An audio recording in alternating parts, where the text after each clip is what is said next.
అధికారం కోల్పోయినప్పటి నుంచి వైసీపీకి షాక్ల మీద షాక్లు తగులుతున్నాయి. ఇక జంపు జిలానీలతో ఫ్యాన్ రెక్కలుడుతున్నాయి. వరుసగా షాక్లు ఇస్తున్నారు ఆ పార్టీకి చెందిన ముఖ్య నాయకులు. నిన్న ఒంగోలు మున్సిపల్ మేయర్, డిప్యూటీ మేయర్తో పాటు 17 మంది కార్పొరేటర్లు టీడీపీలో చేరగా, తాజాగా హిందూపురం మున్సిపల్ పరిధిలో చైర్పర్సన్తో పాటు 9 మంది కౌన్సిలర్లు ఫ్యాన్ పార్టీకి గుడ్ బై చెప్పి సైకిల్ ఎక్కారు. పార్టీ విధి విధానాలు నచ్చక టీడీపీలో చేరినట్టు మున్సిపల్ చైర్పర్సన్ ఇంద్రజ తెలిపారు. ఇక మరో 2 రోజుల్లో మరికొంతమంది వైసీపీ కౌన్సిలర్లు టీడీపీలో చేరే ఛాన్స్ ఉంది.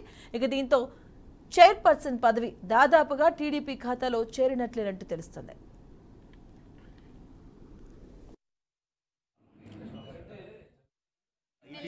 నందమూరి బాలకృష్ణ గారి ఆధ్వర్యంలో మేమందరూ కూడా ఈరోజు చేరడం జరిగింది. మా ధ్యేయం అంతా ఒకటే, హిందూపురం అభివృద్ధి జరగాలి. గత మూడు సార్లు హ్యాట్రిక్ కొట్టిన నందమూరి బాలకృష్ణ గారు ఎన్నో అభివృద్ధి పనులు చేశారు.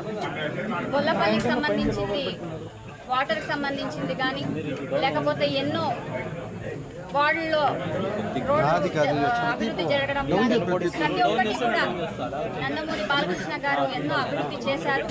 అందుకే ఆయన నాయకత్వంలో మేమందరూ కూడా కలిసి నడవాలని, మేమందరూ కూడా మంచి నిర్ణయం తీసుకొని ఈరోజు సార్ గారి ఆధ్వర్యంలో చేరాము. మేమందరూ కూడా అభివృద్ధి పరంగా ఉంటామని, ప్రజల సమస్యలన్నీ కూడా మేము తీరుస్తామని ఈ సందర్భంగా తెలియజేస్తున్నాను.